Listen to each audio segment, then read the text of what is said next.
Assalamualaikum warahmatullahi wabarakatuh. Alhamdulillah rabbil alamin wassalatu wassalamu ala asyrafil anbiya wal mursalin sayyidina Muhammad wa ala alihi wa sahbihi ma'in. Rabbi shrah li sadri wa yassir li amri wahlul 'uqdatam min lisani yafqahu qawli. Amma ba'du. Kita sambung balik kitab kita ni, kitab Sabilul Muhtadin karangan Syekh Muhammad Arsyad Al-Banjari. Kita tengah bincang rukun semaya dan kita ni rukun yang terakhir lah, iaitu rukun yang ke-13, iaitu tertib. Tertib antara rukun-rukun yang disebutkan di atas, ini berurutan menurut urutan yang terangkan di atas. Kena ikut urutan lah. Tertib ni ikut urutan lah. Difahami dari huraian yang terdahulu bahawa tertib hanya menjadi rukun dari sebahagian rukun dan tidak menjadi rukun dari semua rukun lah. Ada benda juga yang tidak berterutan lah. Tapi secara umumnya banyak lah ikut terutan lah. Dan lagi niat dan takbiratul ihram dan membaca Fatihah. Ketiganya dikerjakan dalam qiyam. Itulah maksudnya niat, takbiratul ihram, baca Fatihah dari berdiri, qiyam, atau pengganti berqiyam lah bagi orang sakit boleh duduk ke apa dah, atau boleh semayang boleh diri, gitulah. Dan tidak ada tertib antara kedua-duanya. Demikian juga tahiyat. Jadi berdiri tu bukan tak perlu tertib lah. Tu kata ada sebahagian tidak perlu tertib, maksudnya serentak dah. Diri niat pun masa diri dah. Takbir pun masa diri. Allahu Akbar pun masa diri dah. Tak ada tertib situ dah. Atau pengganti qiyam, dan tidak ada tertib antara keduanya. Demikian juga tahiyat yang wajib dikerjakan dan duduk tahiyat yang wajib. Tak ada macam kita bincang tahiyat akhir dah. Duduk dulu kau. Maksudnya tak duduk ni serentak dengan macam tahiyat akhir, lepas tu baru selawat dah. Demikian juga salam yang pertama dan salam yang kedua tidak ada tertib antara kedua-duanya. Tak kisahlah kan ada. Maka dari keterangan itu nyatalah tertib hanya wajib pada yang selain dari yang disebutkan di atas. Itulah lebih kurang dikatakan tertib.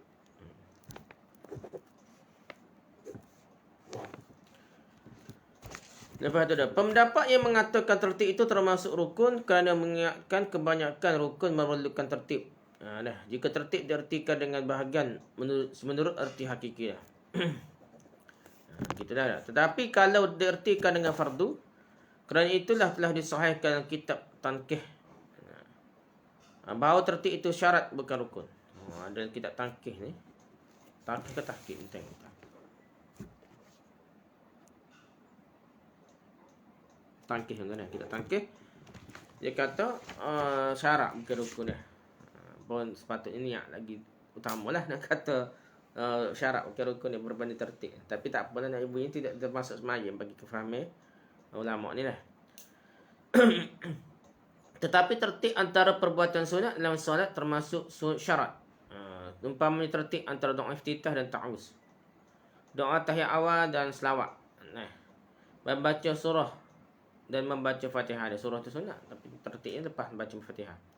Membaca doa daripada akhir solat sesudah tahiyat dan selawat dia. Jadi doa tu mesti akhir, bukan tahiyat dulu. Doa dulu dah, doa tak akhir lah. Tahiyat dengan selawat dulu baru doa dah. Kalau dibawakan sunat-sunat yang disebutkan tadi tanpa tertib, maka tidak ada anggap sunat. Kalau terbalik tak jadi sunat dah. Punah sunatnya tak jadi sunat.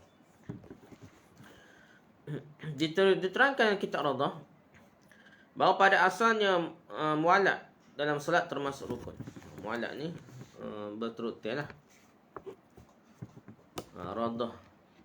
Dalam kitab Radah ni mualat ni termasuk rukun ni. Dan terangkan dalam kitab Tankih bahawa mualat termasuk syarat. Dan pendapat ini yang masyhur. Jadi tak termasuk rukun mengikut mualat ni. Mualat ialah tidak memanjang-manjangkan rukun yang pendek dan tidak lama jarak antara dua salam kerana lupa, dan yang dimaksudkan dengan lama ialah melebihi dari satu rukun. Itu pendapat lah. Kias setengah lama tu bubuh lama-lama ni jarak masuk satu rukun. Kita biasa hak mudah kita untuk tidak jadi was-was ni uruf lah. Uruf ni lama dah macam betis maya kuat benda lain dah.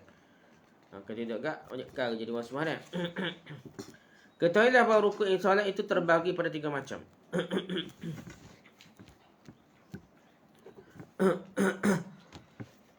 Dari 3 macam. Pertama, rukun qalbi, iaitu yang berhubungan dengan hati, seperti niat.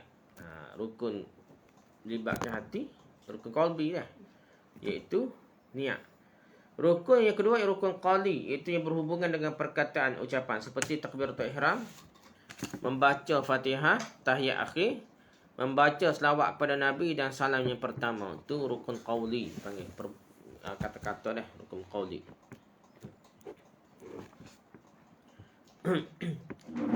Yang ketiganya rukun fa'li dah, iaitu yang berhubungan dengan perbuatan seperti qiyam, rokok, iktida, dua sujud, duduk antara dua sujud dan duduk tahiyat akhir. Itu fi'al, rukun melibatkan perbuatan.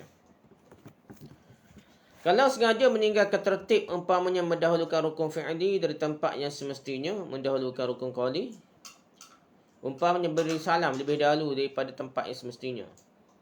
Rukun semestinya rukun sebelum membaca Fatihah.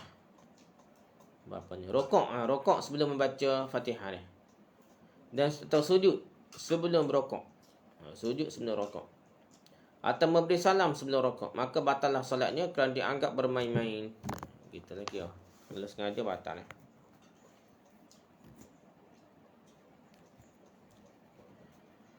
Berbeza dengan mendahulukan rukun qawli yang lain dan memberi salam, dari memberi salam, seperti mengucapkan selawat atas Nabi SAW sebelum membaca tahiyat, atau membaca tahiyat sebelum sujud. Maka tidaklah batal solat, namun hendaklah solat itu diulangi pada rukun yang didahulukan dari tempatnya. Jadi kena mula semula, tak batal lagi dah. Baca tahiyat sebelum waktu dia. Baca tahiyat masa duduk antara dua sujud kau dah, tak boleh dah. Tapi dia kena baca semula lah masa tepat dia sebenar lah. Dan jika ditinggalkan tertib kerana terlupa, ditinggal tertib tu kerana terlupa,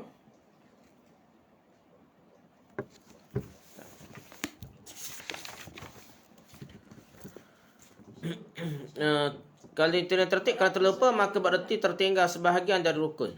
Sebahagian rukun yang tinggal, maka apa yang diperbuatnya sudah rukun itu dianggap tidak ada lagi, kerana diperbuatnya bukan pada tempatnya.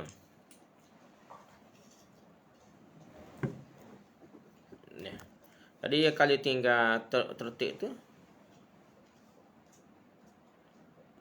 tertib kalau terlupa dah, tinggal tertib kalau terlupa berarti tertinggal sebahagian dari rukun lah. Maka apa yang diperbuatnya sudah rukun itu dianggap tidak ada, terwujudlah rukun tersebut dah. Kerana diperbuatnya bukan pada tempatnya, jadi anggap tak buat lah. Macam kita kata ni lah, baca tahiyat pada duduk antara sujud kau tu waktu lain kau tak baca Fatihah pada ketika rokok lah. Fatihah sebelum tak baca, dia tak jadi, diri tak jadi. Jadi dia kena buat semula lah, macam tak ada dah.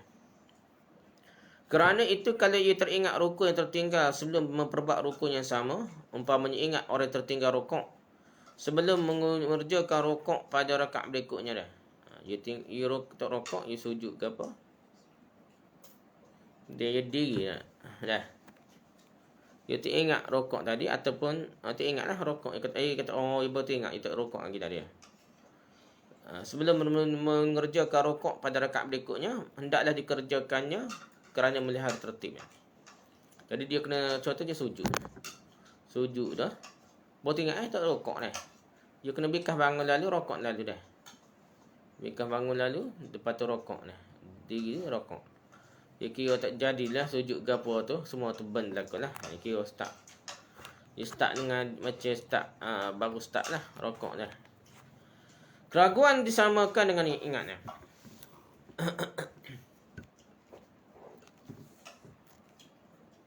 Keraguan disamakan dengan ingat, umpamanya seorang ragu dalam rokok, apakah telah dibacanya Fatihah atau belum dibacanya lagi. Atau ragu dalam sujudnya, apakah telah rokok atau belum rokok lagi, atau telah i'tidal ataukah belumkah lagi. Maka wajiblah berdiri semula dengan segera.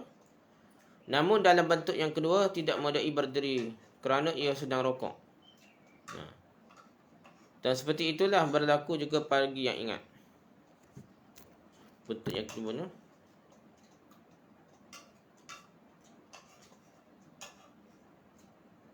dia kena diri lah dah. Kalau hak kedua sedang rokok.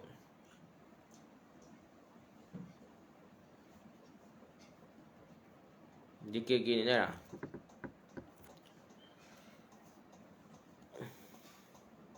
Jadi kalau dia kena kembali pada tempat asal lagi tu, tak kira rokok ke sujud ke apa dah. Kalau tak ingat baca Fatihah kena diri. Kalau tak ingat rokok kena sujud dah ke, kena rokok gitu dah.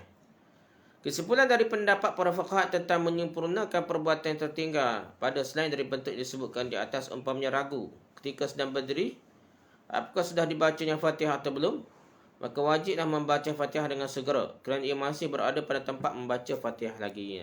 Jadi itulah kita ingat, baca surah dah, aku baca Fatihah, baca surah lain ni. Kita kena baca semula lah Fatihah tu dah. Gitulah dia. Tak perlu dia teruskan semaya dah, dia kena baca lah Fatihah.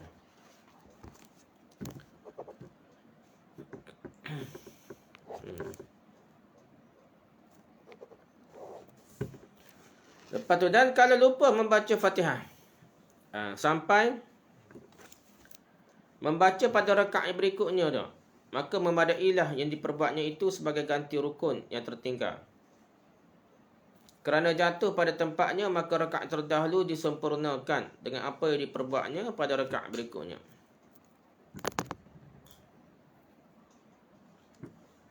Gini lah. Kalau dia lupa baca Fatihah sampai baca pada rakaat berikutnya tu, maka memadailah diperbuatnya itu sebagai ganti rukun. Jadi rakaat pertama jadi tak jadilah rakaat tadi dah. Jadi dia kira macam start rakaat baru tu, baru start rakaat dah. Hak sebelum ni walaupun dia rokok sujud ke apa, kita baca saja Fatihah. Dia kira rakaat sebelum ni tak jadi, dia kira rakaat baru ni baru start rakaat hak dulu dah. Baik pada akhir rakaat seperti sujudnya yang kedua, atau salam pertengahan rakaat seperti Fatihah, atau rokok dianggap sebagai ganti dari tertinggal dah. Jadi ganti yang tertinggal lah. Kira rakaat contohnya tak ingat rakaat pertama dia. Jadi rakaat kedua ketika keempat tu, jika ganti 2 ganti hak 1, 3 ganti hak 2, 4 ganti hak 3 dah. Jadi dia kena tambah serakaat lagi. Kerana hak rakaat pertama tak jadi, kita baca Fatihah. Gitulah dah. Begitu jugalah rokok meninggal kau. Hak rakaat pertama tak ingat rokok. Rakaat kedua, ketiga, 4 ingat dah.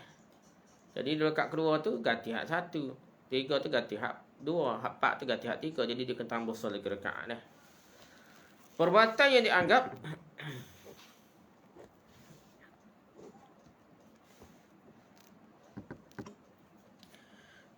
yang dianggap sebagai pengganti rukun yang tertinggal jika perbuatan termasuk perbuatan solat. Tetapi jika bukan termasuk perbuatan solat seperti sujud tilawah, tidaklah memadai sebagai gantinya. Di rukun-rukun ni perbuatan solat lah yang asal, perbuatan solat yang asal. Dalam sujud tilawah tu tak perlu gantilah nak. Dah. Pasal dia ni bukan fardu pun, rukun bukan dah. Berbeza dengan duduk berniat beristirahat, maka memadailah sebagai pengganti duduk antara dua sujud yang tertinggal dah. Jadi dia duduk antara sujud yang tertinggal ni, dua sujud tertinggal tu boleh ganti dengan duduk istirahat dah. Contohnya dia sujud pertama dah. Lepas tu dia ingat istirahat dah. Tiba-tiba baru teringat, aku bukan duduk istirahat ni, baru duduk antara sujud. Dia pun niat ni jadi duduk di antara sujud boleh dah. Lepas tu sujud lagi lah lepas tu dah. Jadi boleh dah. Jadi kalau pasal dia bentuk dia semaya lagi, tapi kalau kalau dia kata tak ingat dia sujud tilawah, dia kata aku tak ingat sujud tadi, tak boleh ganti dah. Pasal dia bukan tempat dia. So dah. Jadi sujud ni dia tak boleh ganti. Aku tak ingat dia sujud tilawah, tapi dia niat nak ganti sujud tadi, tak boleh dah. Dia kena bangun lagi, kena sujud semula lah, sujud yang lain lah daripada sujud tilawah, untuk ganti sujud yang tertinggal. Jadi berniat istirahat, maka dia ibadah sebagai penduduk antara dua sujud yang tertinggal. Dan sujud yang kedua kerana termasuk sebahagian dari perbuatan solat. Jadi kalau tak ingat niat gapo dah untuk rakaat pertama, sujud pertama, dia boleh ganti sujud yang kedua tu sebagai sujud pertama dah. Sebagaimana yang akan terangkan kemudian lah. Dan berlaku juga kalau kita telah diketahui dengan pasti rukun yang tertinggal dan tempatnya. Ingat dah rakaat pertama ke tinggal dah. Namun kalau tidak diketahui dengan pasti, maka hendaklah diambilnya yang yakin dan dibawakannya yang tertinggal. Namun kalau tertinggal itu termasuk rukun yang tidak boleh tidak dikerjakan seperti niat atau takbiratul ihram, maka batallah solatnya. Kalau jenis hak ni hak niat pun dak dah. Takbiratul ihram hak ninggalnya benda tu tak jadilah semaya dah. Tak boleh nak tak boleh nak timba-timba dengan rakaat ni kira tak jadi, kena semaya semula lah. Pasal tu permulaan semaya tak jadi dah.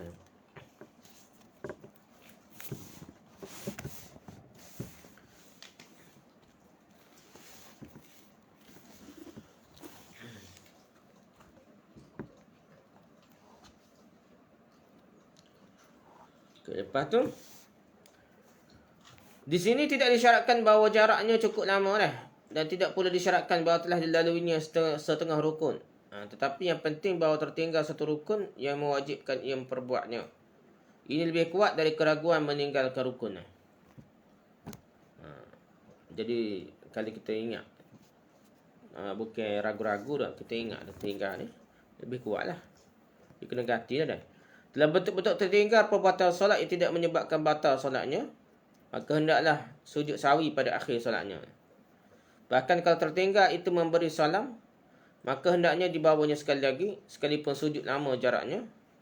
Dan tidak boleh lagi mengerjakan sujud sawi kalau telah lewat tempatnya. Mazhab kita ni tak ada sujud sawi lepas salam. Kalau ninggal-ninggal ni pun, dia kena sujud sawi sebelum salam. Itulah kaedah dia, menyebabkan kalau lepas mayang kan, lepas salam kan, tak ada dah sujud sawi yang lama kalau lepas salam ni. Tapi kita tengok hadis tu banyak sujud sawi lepas salam berbanding sebelum salam. Nak kira dah. Kira dah. Ada jawapan lain lah dalam mazhab kita dah.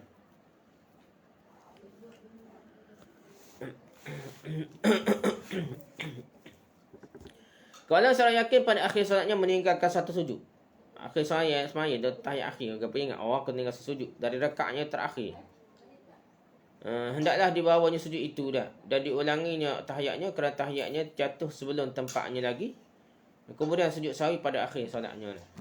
Jadi mazhab kita ni, itu ingat sujud ni, dia kena kira waktu macam tak jadi lah, ataupun duduk antara sujud lah, tahiyat akhir tu lah, dia baca dah dah, dia kena sujud lagi lah. Sujud semula tu baru kira sujud yang kedua sungguh dah. Lepas tu baru dia baca tahiyat akhir semula. Nah, tadi baca tahiyat akhir tak jadilah, pasal dia baca tahiyat akhir dalam keadaan duduk antara sujud dah. Dia kena baca tahiyat akhir semula, lepas tu lah.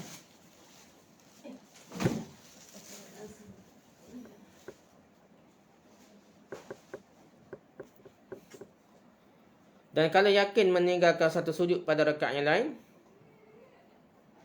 dari rakaat terakhir, maka wajib membawa satu rakaat lagi untuk menyempurnakan rakaat yang kurang dengan satu sujud atau rakaat dari rakaat yang berikutnya. Jadi dia ingat tu sujudnya rakaat yang sebelum ni dah, dari rakaat terakhir dah, maka wajib membawa satu rakaat lagi lah untuk menyempurnakan rakaat yang kurang dah. Jadi kena bangun lah. Kita aku tak ingat sujud pada rakaat kedua, pertama, ketiga dah. Dia rakaat keempat dah. Jadi dia kena bangun. Dia kira kena sempurna lah rakaatnya lain lah, pasal lepas dah. Jadi rakaat dulu kita tak jadilah. Rakaat pertama hak dia tak sujud ke, rakaat kedua hak dia tak sujud ke, jadi tak jadi rakaat tu, dia kena tambah satu rakaat ni.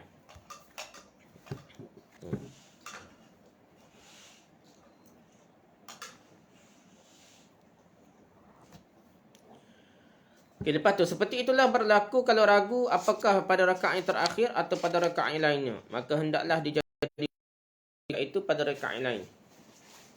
Dan di akhir, maka agar dapat dikerjakan satu rakaat. Kira jadi rakaat lain lah, tak ingat sujud, tak ingat rokok kau. Dah. Jadi kena putus mata lah. Jadi gitu lah.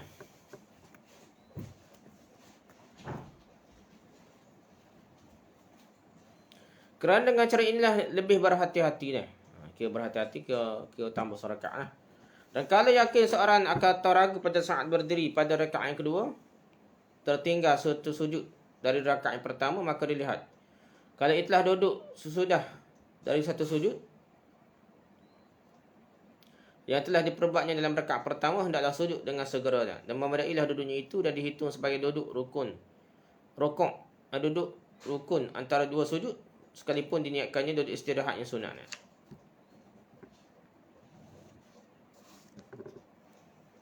Nah, jadi dia kira jika duduk sesudah sujud, nah, maka hendaklah duduk sesudah berdiri. Dengan tamakninah lalu sujud sekali lagi, kerana duduk antara dua sujud itu rukun yang tidak boleh tinggalkan. Jadi tinggal sujud, dia tak boleh pakai sujud lalu dah. Kalau dia duduk tengah duduk, bolehlah dia anggap dia duduk istirahat tu, anggap macam duduk dah. Kalau tengah bangun kah, dan lepas sujud kedua tu tengah bangun, anggap dia tak ada duduk lah. Dia kena duduk dulu sebentar barulah sujud. Dah. Kalau dia duduk istirahat tadi dengan tamakninah, cukup tamakninah, yang anggap tu macam duduk antara sujud dah. Jadi dia tengah diri tu terus sujud lalu dah. Lepas tu diri lalu dah. Gitulah dah. Dan kalau yakin atau ragu pada rakaat terakhir 2 ataukah 3 sujud yang diketahui tempatnya, maka wajiblah membawakan 2 rakaat kerana lebih berhati-hati.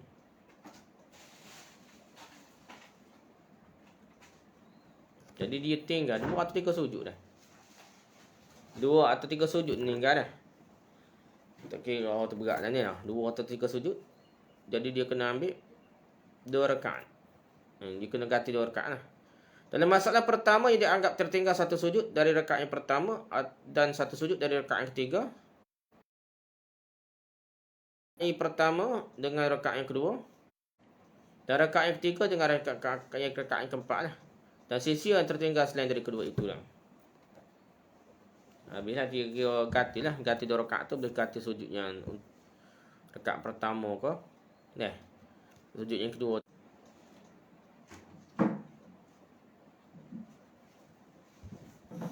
Betul macam lain. Lepas tu dan lebih berhati-hati pada masalah kedua dianggap tertinggal 1 sujud. Dari rakaat pertama, sujud rakaat pertama. Dari sujud pada rakaat yang lain.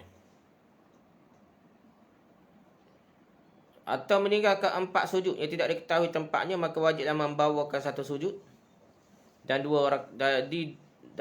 dari 2 rakaat berikutnya. Kerana yang diperkirakan ia telah meninggalkan 2 sujud pada saat pertama dan 1 sujud pada rakaat yang kedua dan 1 sujud pada rakaat keempat, maka terlaksanalah 2 rakaat kurang 1 sujud.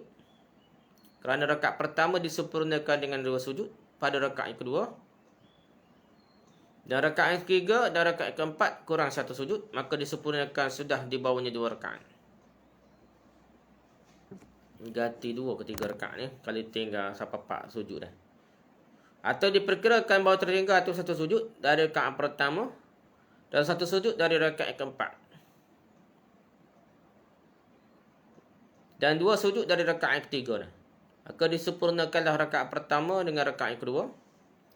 Dan tinggal sujud dari rakaat yang keempat, maka disempurnakannya sudah di bawahnya 2 rakaat. Gini lah.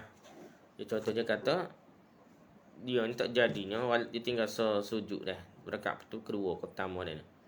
Masa rakaat kedua tu dia buat sujud lagi ni kan, jadi dia ganti dah sujud yang kedua, dia tamu sujud sujud dalam rakaat kedua tu ganti rakaat pertama. Jadilah rakaat pertama dah selesai. Rakaat kedua tu kita tak jadilah nak buat nak. Lepas tu dia kena ganti 2 rakaat lagi dah. So rakaat ke untuk tu kalau dia tinggal lagi rakaat lain, dia kena ganti untuk rakaat lain lah. Gitulah dah. Gitulah. Jadi rakaat ketiga dan keempat tu, dia kena ganti rakaat ketiga dah. Sujud dah yang tinggal dah.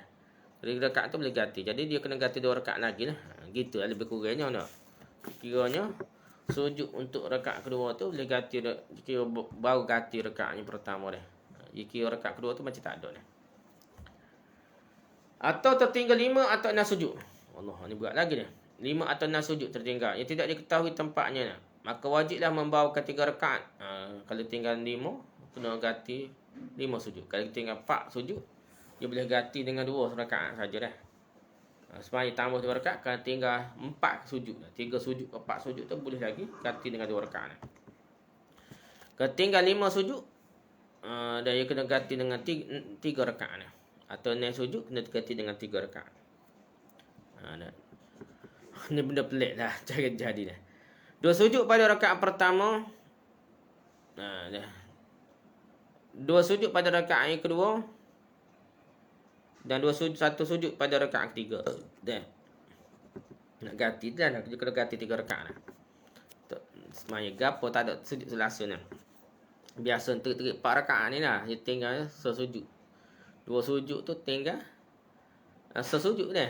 Tak tinggal berlaku dah. Gitulah lebih kurang. Maka sempurna rakaat pertama dengan 2 sujud dan rakaat yang ketiga.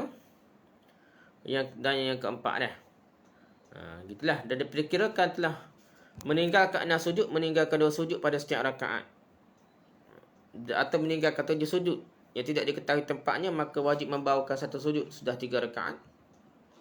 Kerana perbuatnya 1 rakaat kurang 1 sujud dah. Jadi 1 rakaat tu sesujud kita buat, jadi sesujud saja je buat.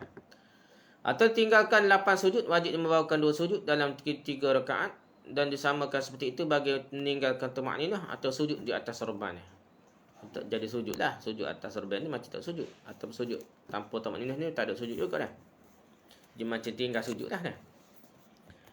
Kalau seorang teringat meninggalkan 1 rukuk sesudah salam, maka dilihat jika yang tertinggal itu niat dan takbiratul ihram, maka batal teruslah salatnya. Ni kalau tinggal rukuk.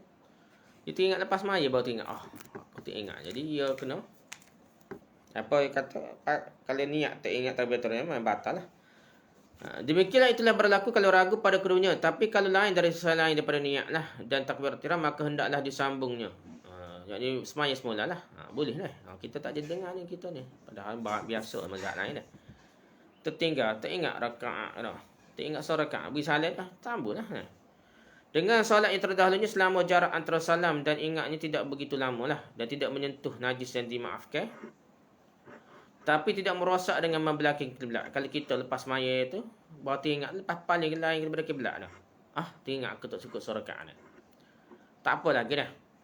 Jika hanya sebentar menurut ukuran kebiasaan. Demikian juga tidak merosakkan kerana berkata-kata yang sedikit menurut ukuran biasa. Kita kecek dah. Lepas maya tu kecek. Aku sebenarnya 3 rakaat ke 4 rakaat ni. Tanya orang sebelah. Semua 3 tak cukup 4 dah.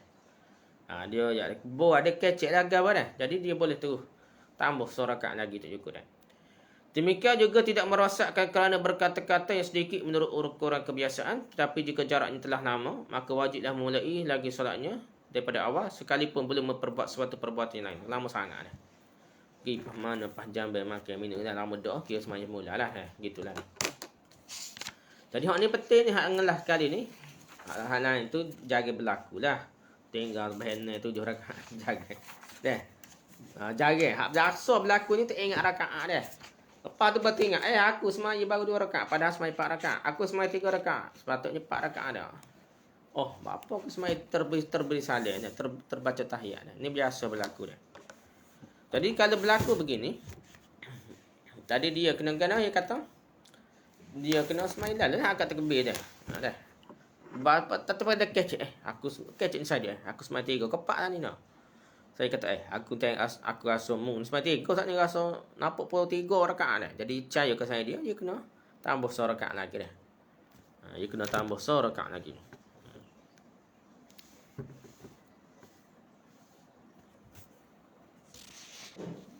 Itulah panjang perbahasan ni. Tak ingat ni. Banyak berlaku dalam masyarakat kita ni dah. Biasa terakhir tu poin saya hak penting sekali hak kita kena ingat Alkitab ni dah. Jangan anggap mazhab lain sebenarnya betul ni. Mazhab kita begitu ajaran dia. Walaupun misalnya jangan kata anggap batal dah semaya kita dah tak boleh dah mesti start semula dak. Kalau kita tinggal rukun kau ataupun tinggal rakaat kau dah. Tak ingat ada sujud pada rakaat ataupun tak ingat baca Fatihah rakaat yang ketiga kedua dah. Lepas tu kita bisa lihat ni. Tak ingat ni. Dia lagi dah. Akad takbir tambah 1 rakaat lagi dah.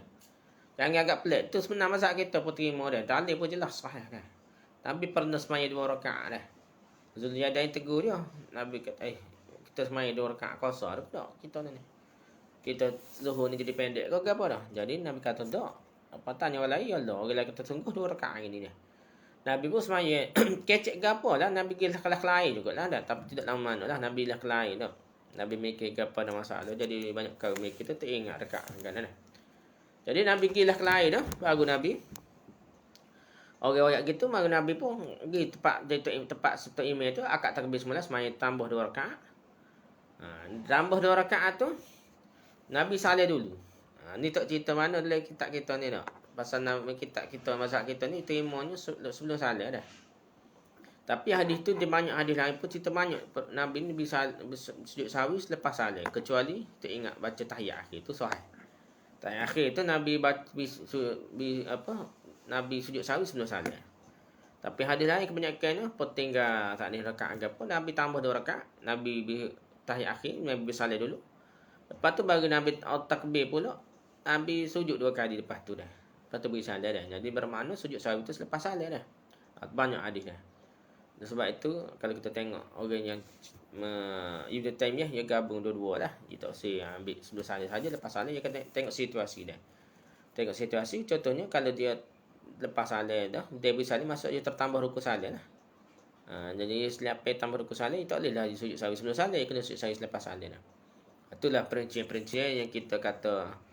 Secara umumnya kalau lepas beri salih, kita sujud sahwi lepas salih. Kalau kita ingat sebelum salih, kita sujud sahwi lah sebelum salih dah. Begitulah secara umum dah. Tapi kalau perincian, kalau tertambah rukun, ni ikut mazhab lain, tertambah rukun. Walaupun sebelum salih, dia kira tak boleh dah tambah dengan sujud sahwi dah. Dia kena salih dulu, sujud sahwi terlepas salih. Kalau ni terlebih dah rukunnya. Kalau ni terlebih rukun, tak boleh dah tampung. Dia jadi lebih pula tampung dah. Itu pendapat dah. Wallahu'alam dah. Setakat itu saja. Subhanakallahumma wa bihamdika, subhanakallah wa bihamdika, subhanakallah wa bihamdika, asyhadu an la ilaha illa anta, astaghfiruka wa atubu ilaik. Assalamualaikum.